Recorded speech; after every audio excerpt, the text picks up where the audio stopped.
ए video skip करेनि कारण शेष में आम जहाँ कलु से समस्ते करवा दरकार।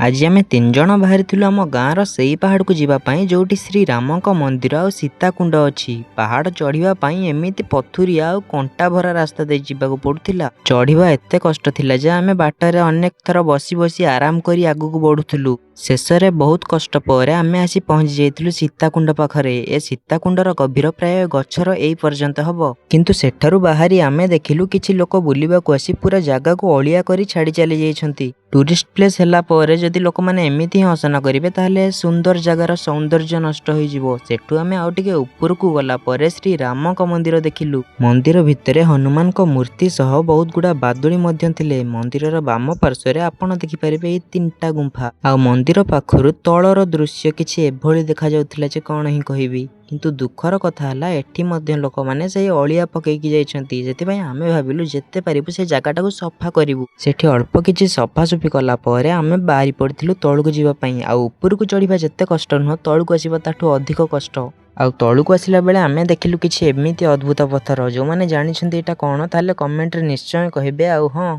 सब्सक्राइब करके जिबे। रहिली जय श्री राम।